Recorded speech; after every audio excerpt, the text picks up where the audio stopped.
Tom Harwood, our political correspondent, joins me now with all the latest. Tom, what has been going on over in Afghanistan today? Well, this big piece of news is the UN report. It was commissioned by the United Nations from one of their top intelligence gatherers. And the point here is that this really reinforces reports that we've been hearing right through the last week.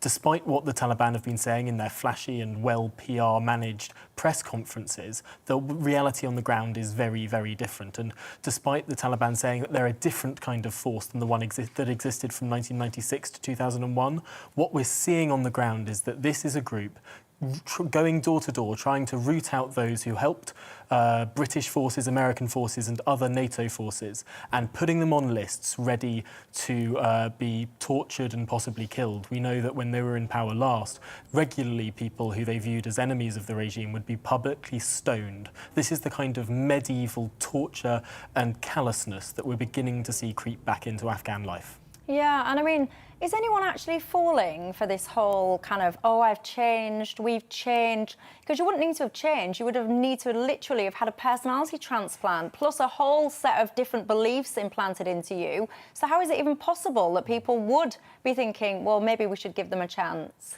Yeah, it's really too early to say. We heard that Boris Johnson earlier today said that he's not going to judge the Taliban on their words, but will judge them by their deeds. And I think that this is generally the consensus around the West. What we've heard from the UN, though, is that the one lever that the West has against the Taliban now, who have taken control of Afghanistan, now that all of the Western forces are being evacuated, the one lever now, the one tool with which to somehow control them is this tool of international recognition.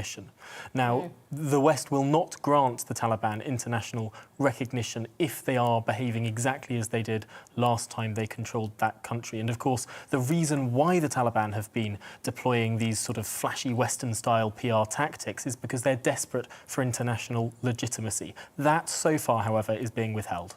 And talk to me about, so in terms of refugees, there's been lots of conversations around the international community about how we're going to get refugees out of there, how many, where we're going to put them, what we're going to do.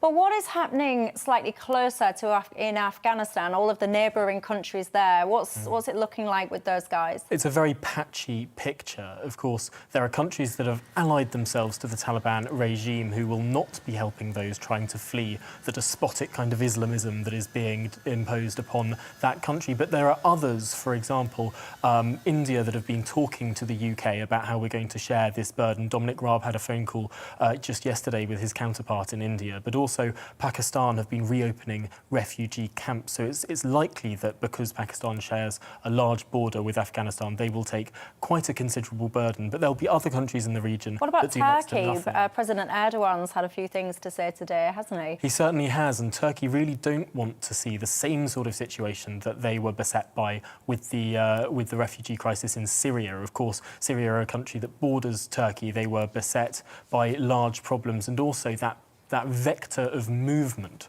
from the Middle East across to Europe. We know that many people fleeing Islamism in Afghanistan will now be trying to get to Europe. Turkey, of course, that border country, that place between East and West, and many who can't get flights may be trying to take routes on foot, may find themselves in Turkey. That is something that President Erdogan does not want to see. Yeah, and before I let you go, there's so much more. I mean, I want to ask you about Biden, I want to ask you about Dominic Raab, but just for time reasons, I'll pick one, which is Dominic Raab. I mean, there's lots of calls for him to be fired or to resign, as though somehow if he'd have taken a phone call or not gone on holiday, this entire situation might have been avoided. But what's your thoughts on that? Well, it's interesting, isn't it? When this story first broke, the Labour Party were a lot lighter in their criticism. They say, oh, isn't it awful? And then a few hours later, after some more excitable MPs made harder demands, the Shadow Foreign Secretary ended up calling for the resignation of the Foreign Secretary. And of course, the Lib Dems and the SNP and everyone else sort of followed. But because all of the criticism is coming from the opposition benches, this is feeling like a very one-way kind of deal. It doesn't feel like the same sort of resignation affair that we saw when, for example, Matt Hancock made his transgression and actually Tory voices were calling for him to resign. So far, no Tory voices have called for Dominic Raab to resign. And I think you're right in your sort of introduction to this topic.